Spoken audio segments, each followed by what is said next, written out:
Hello, Amir Levine. It's good to meet you. Thanks for joining us today. Hey, it's great to be here. Thanks. The pandemic has changed our feelings about attachment and closeness and connection. A lot of people are more awake to that need in themselves because of the isolation. Tell me, why does attachment get such a bad rep in our culture?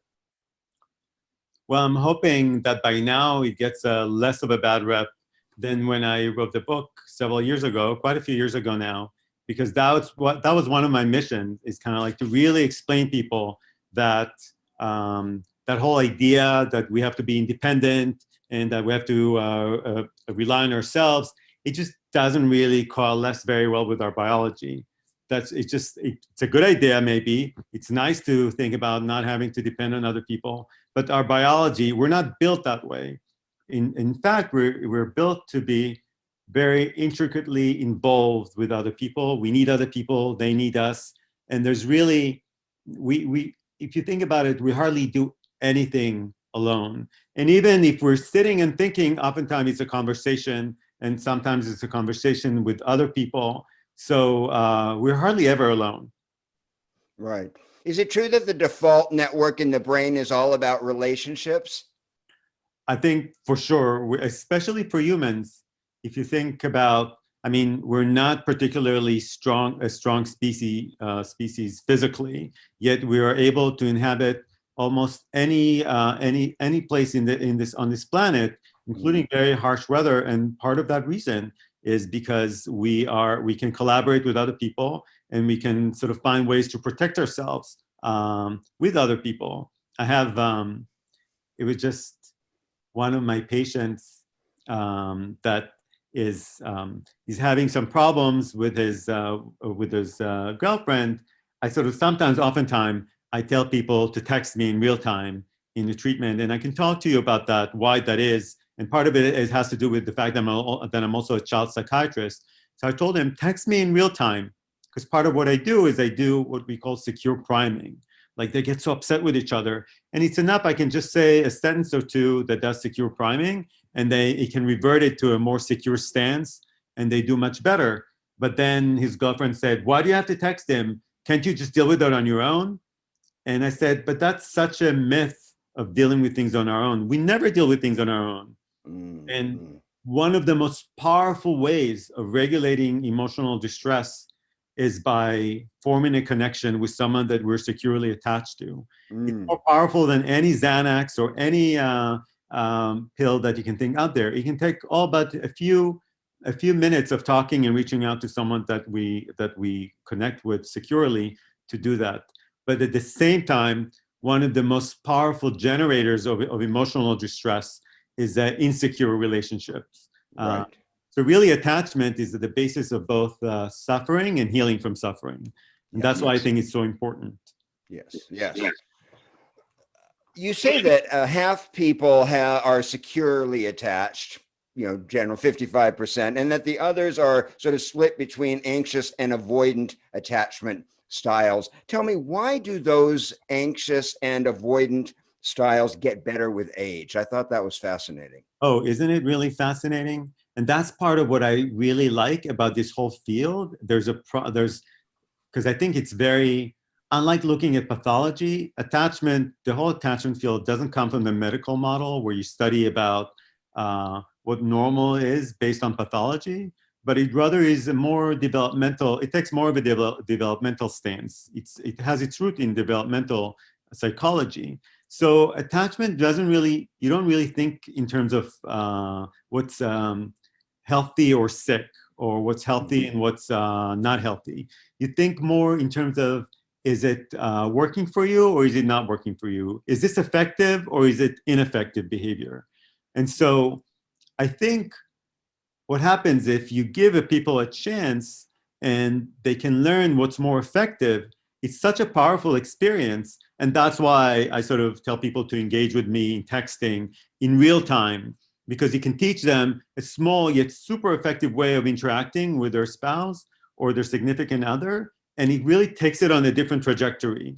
And then you see, whoa, it really is working. And then they take it a step further and a step further. So I think people can learn over time how to become more secure if they're giving the right surroundings and the right and sort of like finding a way to appreciate what the secure stance is and learning how to do that. You can really learn that. And so for a therapist, it's fun because you can sort of make a few little changes that then translate to different interactions in the world outside, and that takes the patient to a completely different trajectory. Can you give me an example of a sort of startling example of that with working with a patient? I think one example was about a patient and his significant other. He really resented the fact that she needed to get some treatment and that she wasn't going to get the treatment. And so when he texted me, he's like, no, and she's not going to get it. And I told her, and she doesn't listen to me. She doesn't really care about what I say, and this and that and the other thing. And then I told him, we've been working together all this time, and we've been talking. It took you to follow one of my recommendations of a specific treatment that you should do. It took you maybe almost a year. So why is it that you expect her to immediately sort of listen to what you have to say? And all that in a little text. And he said, oh, you know what, you're right. And then he was able to go there and say, you know what, I understand why you wouldn't want to go and do all these things. I myself had a hard time following through on other people's recommendations. It's not easy. So I totally get it. And I want to be there for you and help you facilitate it if I can. But there's obviously, I don't want to force you to do anything you don't want to do. And that, think about it, that really changed everything around, because all of a sudden his girlfriend felt understood and heard, and that someone is listening to her. And that's part of the whole secure attachment, is like feeling heard and feeling that people understand you and see you. And that's a very profound experience. So let's dig in a little deeper into insecure attachment versus secure attachment. Is it true that insecure attachment comes from a disruption in closeness between? Does it start in childhood? So some people will say that, and I'm sure maybe in part it may stem from that. But I think, the way that I see it, and maybe some people may not, may take an issue with that, but I'm going to go for it anyway. I personally don't think that it's completely known where these attachment styles come from. And some of it certainly may be because of early childhood experiences, and some of it may even be because of later, like experiences later in life, even in adolescence, when you form your first romantic relationships, and all of a sudden someone really breaks your heart and does something to kind of like really unsettle your faith in human beings, right? But I also think that it has, if I step back for a moment and I think about it then from an evolutionary perspective, there is an advantage to have heterogeneity in the population. And it all has to do with I think, attitudes towards closeness and danger. And so if we take a moment and if we think about it from that perspective, there's an advantage for people to have an anxious attachment style. So we talked about there's an anxious attachment style, avoidant and secure, and a very small percentage of the population, there's an anxious avoidant mixture. But so it all has to do with their how they feel about how much they want to be, how much they want intimacy and closeness on one end, and on the other hand, also how sensitive of a radar they have to potential threat to that closeness and availability. So if you love intimacy and closeness, but you have a very sensitive radar to potential threat, then you have an anxious attachment style. If you love intimacy and closeness, absolutely love it, but you don't have a very sensitive radar, a lot of the potential threat go over your head, then you have a secure attachment style. And if you want to be together with someone else, but too much closeness makes it like you're uneasy about it, and you kind of like push the person away a little bit, then you have an avoidant attachment style.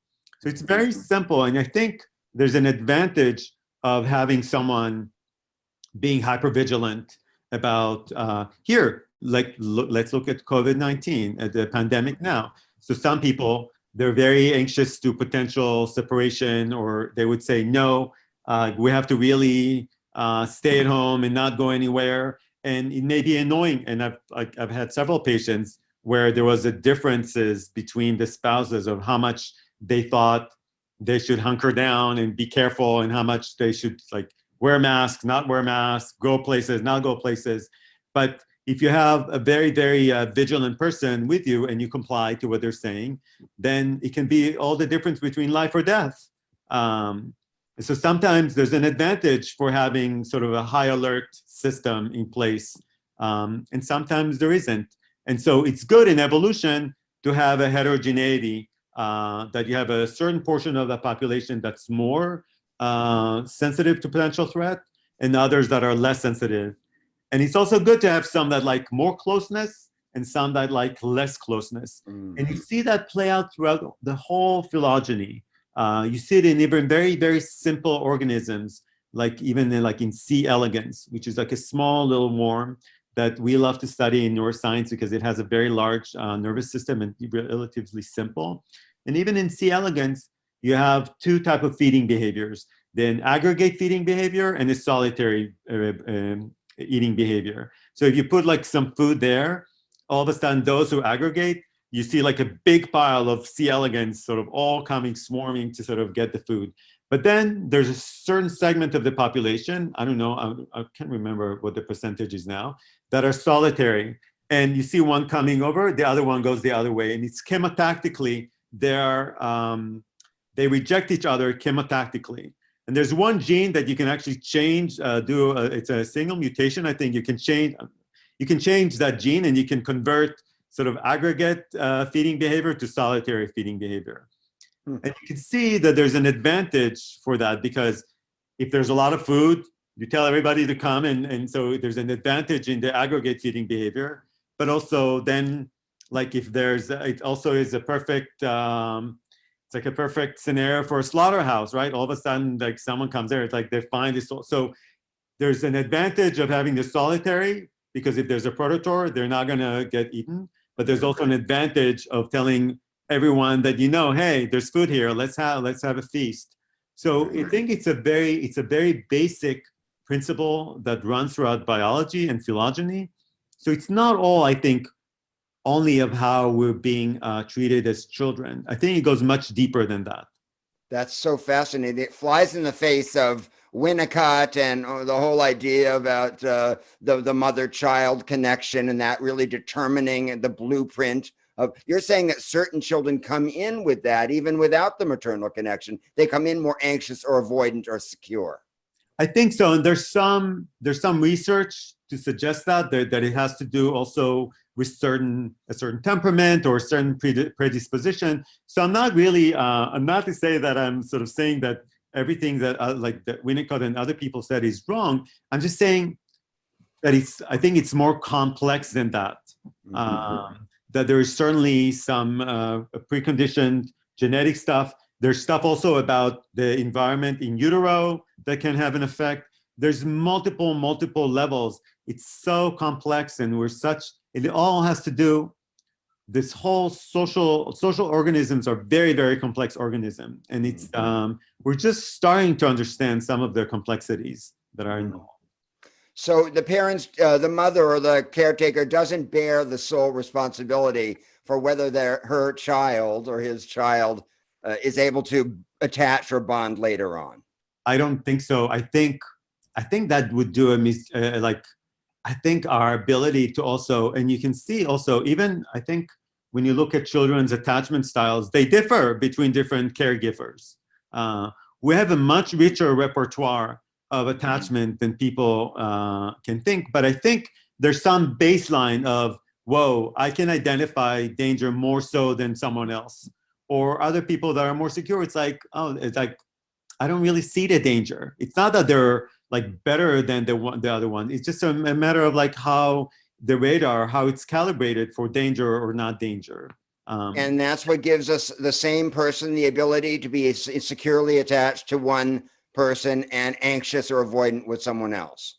Right. So I think, let's say if you're someone that has like a very, very, that you have a very good radar for danger, meaning you're more anxious, but then you meet someone and who's secure. So secure people, I've fallen in love with secure people throughout the process of writing the book.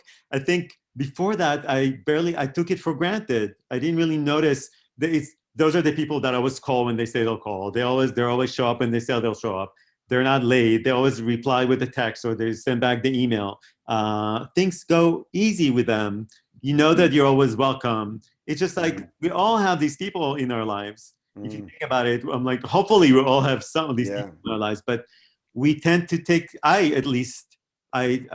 used to pay more attention to where there was potential strife if someone didn't call me or someone excluded me or someone, and it's not just me. I think we have a tendency, our social brain does not like exclusion. It loves hyper-inclusion, it hates exclusion. So our attention goes that way and it's like, no, I need to correct it. I need to correct it.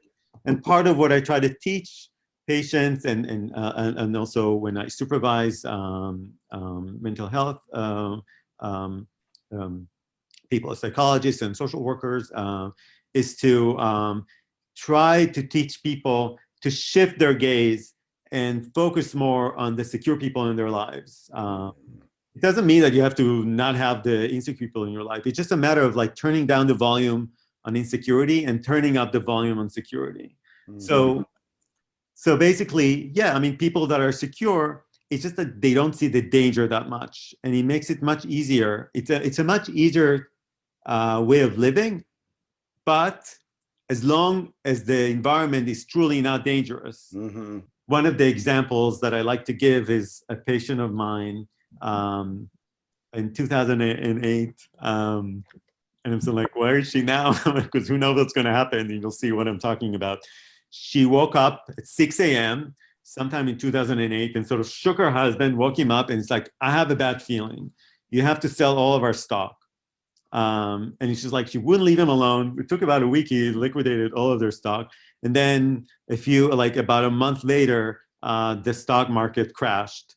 And so there's something about, and there is really research that show that people with an anxious working model, they're more sensitive also in identifying facial expressions of anger or happiness. They're very, very in tune to those things. So on the other hand, if the environment is safe, it's nicer to have someone around who loves intimacy and closeness, and who he doesn't get all riled up from little things. Right, the hyper-vigilant person who can't relax. Right. Yeah. But when you're with someone who's secure, and it's you have the radar system, it doesn't there's nothing to trip the radar system. So then they appear as secure too, because if you're anxious and you're afraid of things, but people who are secure also, and it's the same thing with secure mothers, where they looked to see what is the secret of a secure mother. How come she can keep the bond, such a secure bond with their child? Do they hold them more? Do they are they more in tune? They spend more time with them? And they found that that's not the case. That they just have a sixth sense of when they need to be held. And so, and I find it the same thing also with secure spouses. They just have a knack of what the other person needs. It's sort of, I call it the theory of mind, putting yourself in someone else's shoes and knowing where they're coming from. And they know that it's their responsibility to take care of those needs. And I really have to emphasize that these are not, I should really call it micro needs.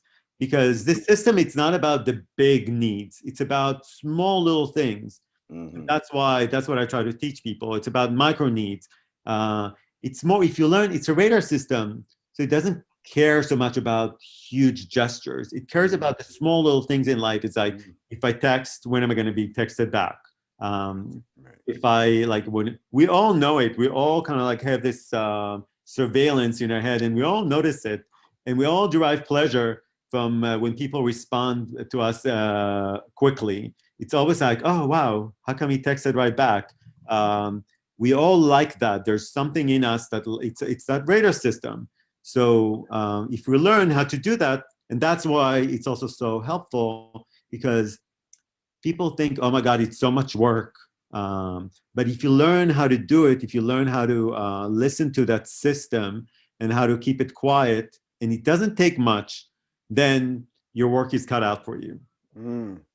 And do these principles apply across the board with different kinds of relationships, parent, child, friends, boss, employee? Absolutely. Absolutely. I think it's that type of radar system that exists in all of our relationships. I mean, some of it was studied a lot in parent-child interaction, and also then later on in adult attachment in social psychology. Mhm. But it definitely studied also in with friendships and also in the workplace. And we all know it from interacting with bosses. And some bosses are amazingly secure, and some bosses are not. And I actually used it. I had this one person that I worked with, and she was very, very anxious. And I've learned in the beginning, before I wrote the book, I actually, like, whenever she would call like 10 times and was like, oh, I can't deal with it. Or it's like, so I would just like would ignore her, and it would actually cause like even more and more and more and more.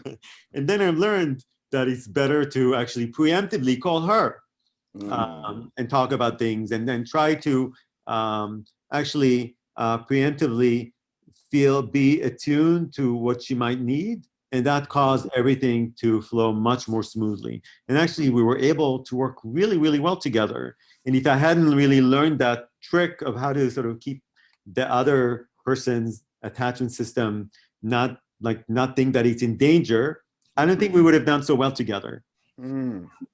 And yet, different relationships obviously have different protocols, different structures. Romantic, erotic relationships bring their own kinds of insecurities. Parental relationships bring their own kinds of fears and anxieties, right? So you adjust your treatment to that, I assume.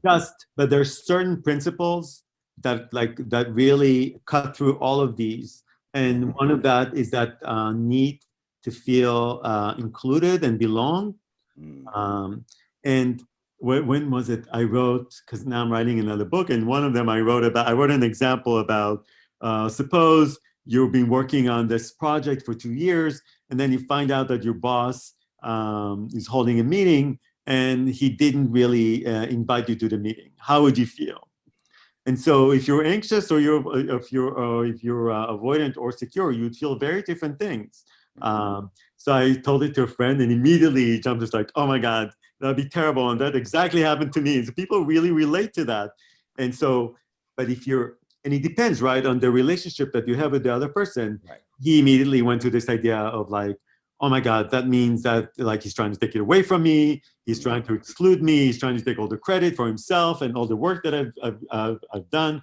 But if you had a secure relationship with this boss, you could be like, well, he knows how much I hate all these meetings, and how much they're not even really effective, and people talk and talk and talk and nothing gets done. He really values my time. He knows that I don't need to be there. You see, it's such a different way of looking at the world. Yeah. And this is the workplace. We're not, so it really, that whole idea of, is it dangerous? Is it not dangerous? Do you make people feel secure or not secure?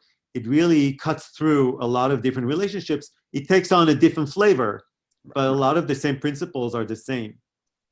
So speaking in general principles, what's the difference? How would you articulate the difference between a healthy attachment and an unhealthy attachment, a codependent or a toxic kind of attachment? So that's why I think I said, like, the part that I love about this field is that it doesn't look at things from that healthy or not healthy perspective. It looks at it more from the point of view, is it effective or ineffective?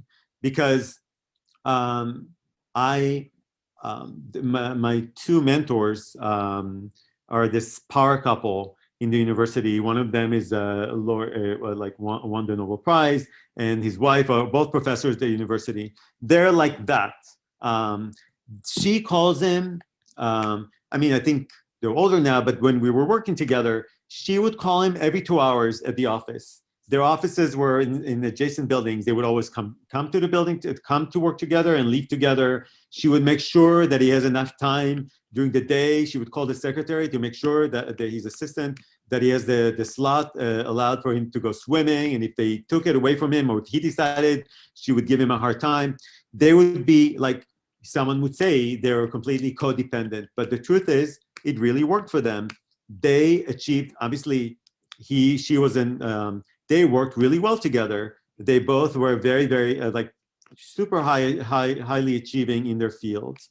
And they were actually kind of like a power couple in university. Everybody feared them and respected them. Yeah, they were extremely, extremely close, but it worked for them.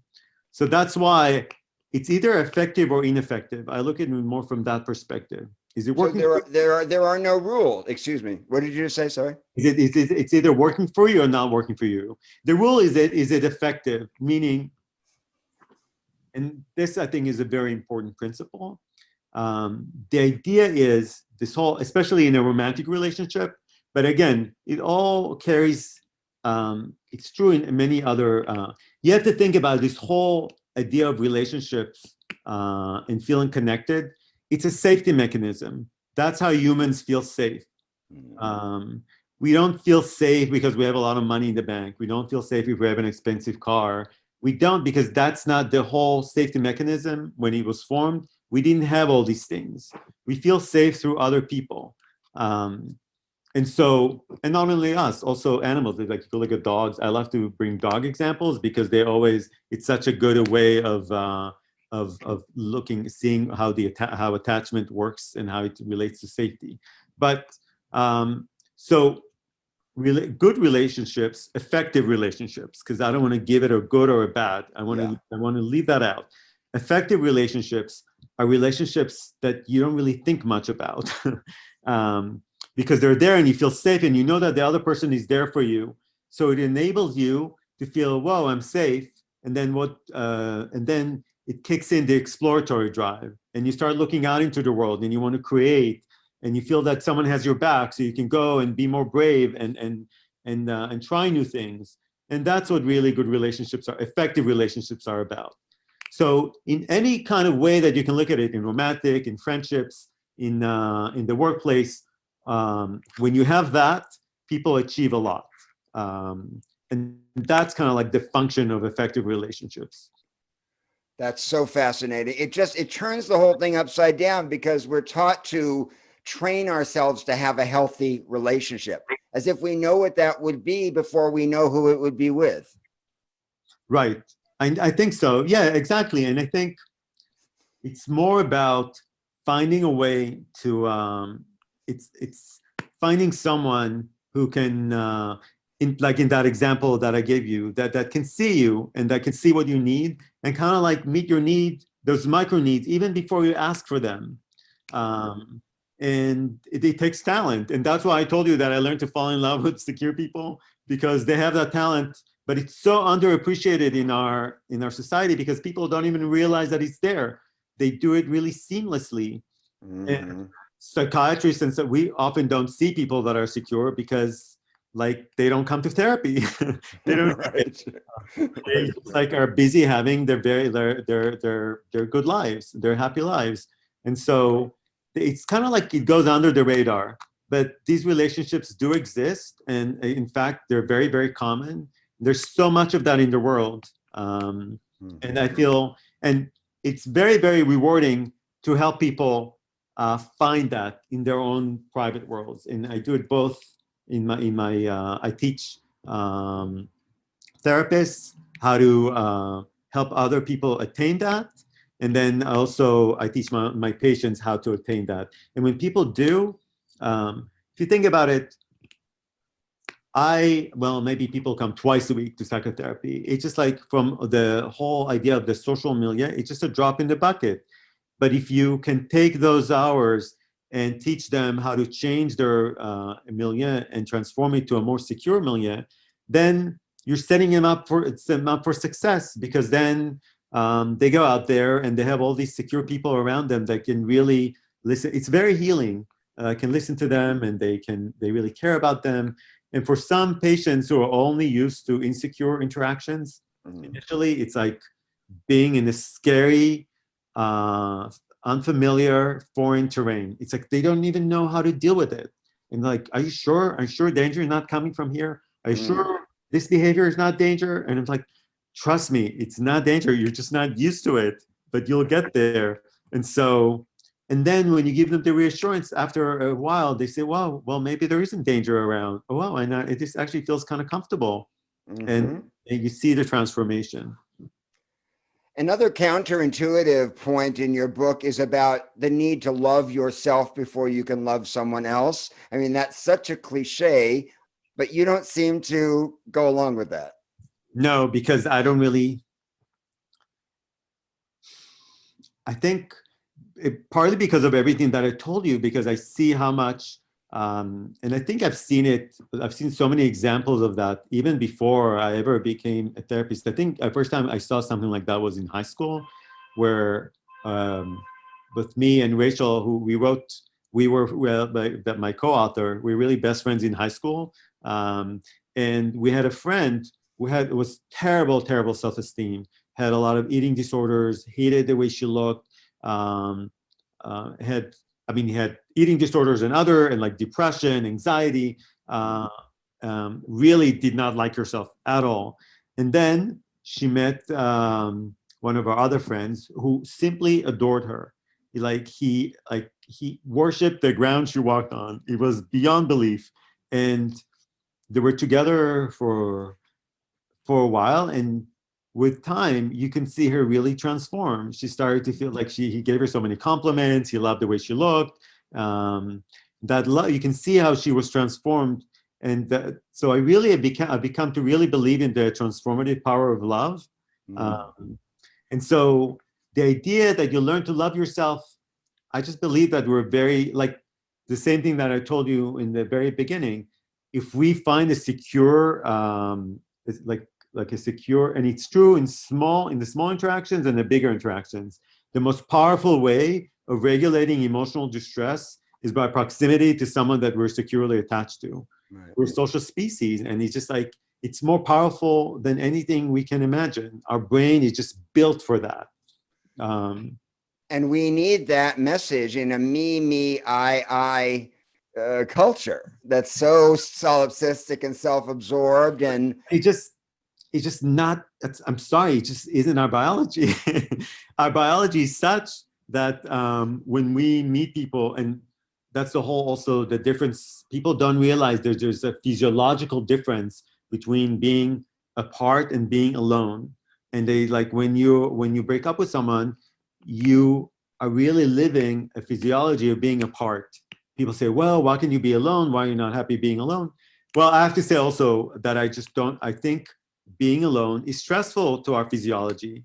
We weren't really, like, throughout our whole evolution, when were we ever alone? It just doesn't really happen that often. So, and also other animals too, social animals too. One of the ways that we induce stress in mice when we study mice is social isolation. It's extremely stressful.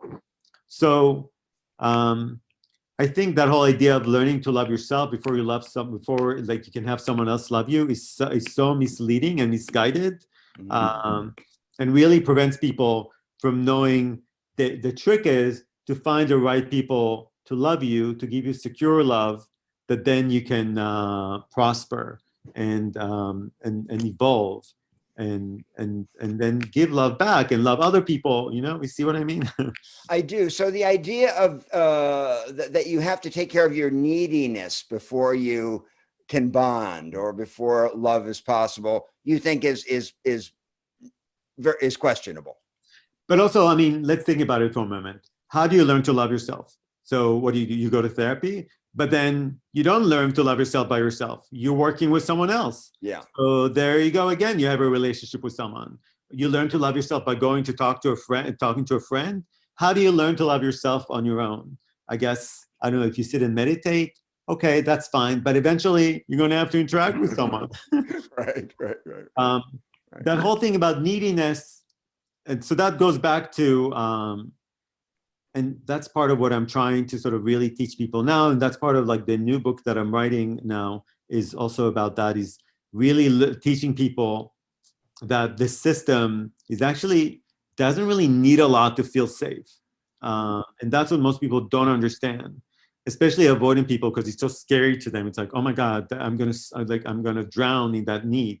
And because, well, you know what happened? It's very simple. It's very similar to any parent knows that you're much better off in taking care of your child's needs before it becomes like a huge need.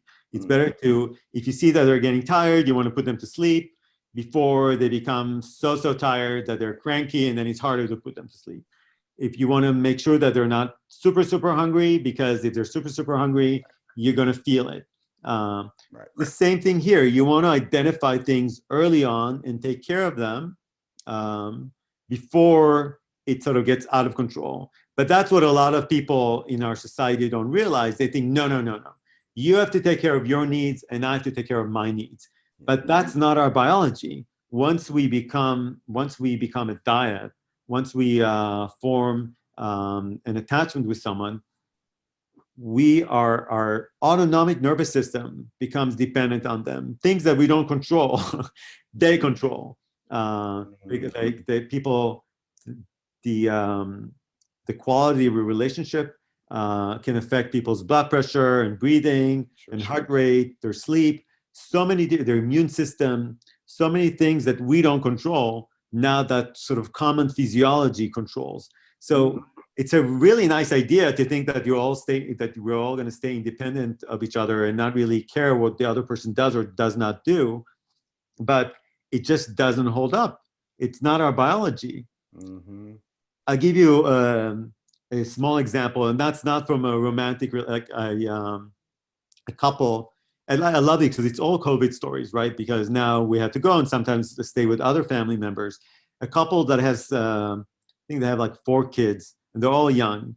And so they obviously, I don't know, like kids are a lot of work, and especially when there's, I think one is like 3 years old, like I don't know, like all very young, still needing to dress them, take them to the bathroom, tons of work, never-ending work. So, but they're used to doing that.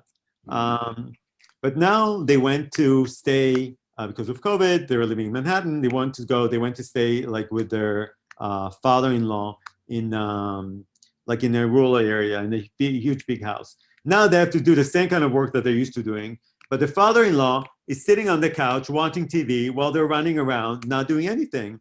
And all of a sudden, it's like they develop this huge resentment. It's like, how come he's not helping us? So you take the same thing that they're used to doing all the time, all of a sudden you insert someone else now into the equation, and all of a sudden, wait, but don't you see our need? Don't you see, do something at least to help us? It changes our whole perspective. So you can try to learn to love yourself all you want, but you insert someone there and all of a sudden they see that you're having a hard time with something and they ignore it. Yeah, you could have handled it before that, but now it becomes something different. It's like, whoa, this person is there and they're ignoring me. Physiologically, it becomes something different. Did you make a distinction between apart and alone? Yes, I made it. What's the difference? So it's a physiological difference. When we attach to someone, our whole physiology changes, because I told you it's a safety system in such a way that there are certain neurotransmitters in the brain and hormones in the brain that change how they change their level of expression. And so basically the hormone that actually kicks in the physiology, the stress, the whole stress signal that culminates in the production of cortisol actually goes up, but then the rest of the cascade doesn't go up. So if you're alone and you're not attached to someone, it stays down. But if you're attached to someone, it goes up. Well, I should say more specifically, they found out this out in animal models, but I would think that these things are pretty conserved through evolution. So I would make an assumption. But anyway, it's also interesting to see what happens in these animal models of animals that pair bond. So it goes up, but then the rest of the cascade doesn't really get triggered. But the minute you separate them, that cascade goes right through. So it's basically like having a triggered, like chemically or biologically triggered gun that will be much, much more sensitive to the separation. So being alone and being apart physiologically for the brain is not the same. Is not the same. It's a completely distinct entity. And I think it's very important to understand that. It's the same kind of thing. When you insert someone there, when they were alone, they didn't care that they had to work so much. They didn't have any other choice. But all of a sudden, it formed an apartness because there was someone there that didn't care about what was going on. And that hurt. Right. Now that makes sense. Do you think in a relationship that solitude, the ability to be alone, is an important part of intimacy? Oh, so that's the whole thing, right? When you know that someone is there and you know that someone is attuned to you, and when you have a secure base, of course you're going to be alone a lot of the time, and you're like, because you know that the other person is there and you know that you can trust them, then that's what happens. I told you, you don't really think about the relationship much. And you're like, oh, I want to read this book. I want to listen to this podcast. I want to exercise. I want to do this. Sometimes you invite the other person to do things. And sometimes for some couples, they want to do everything together. And that's fine if it works for them. I told you, if it's effective, I have no qualms with that. And some people, it's all about developing a baseline that both people feel heard and understood. Right. Just one last question.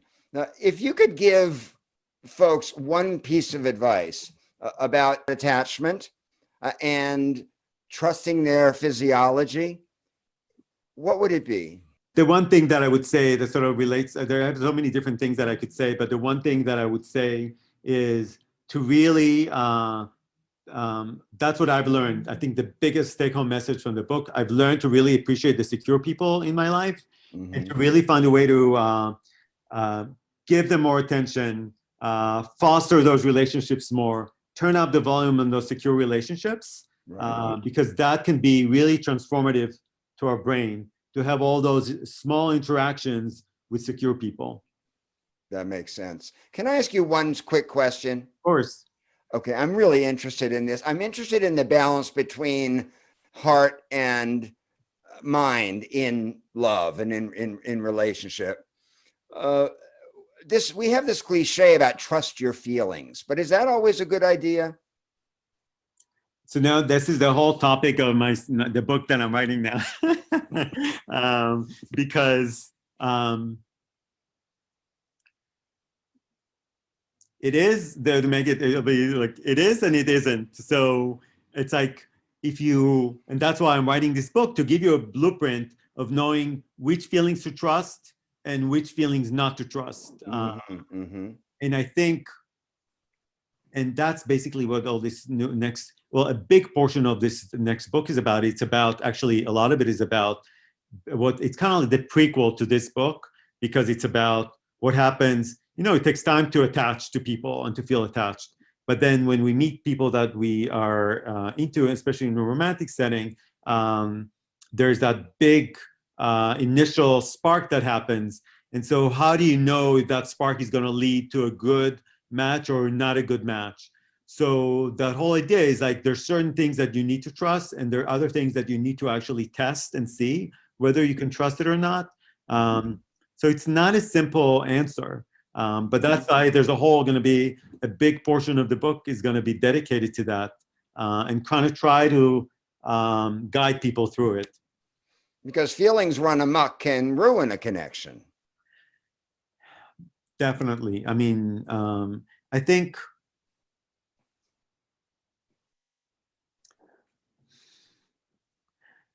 I'll tell you what I think can ruin a connection. I think what people don't understand is that we have that whole, it's very, very important principle to understand. What is our function in a relationship? And most people don't know it. And the function is to regulate the other person's emotions. That's what we're there for. Think about I'm this other person's Xanax. I'm there to regulate their emotions and vice versa.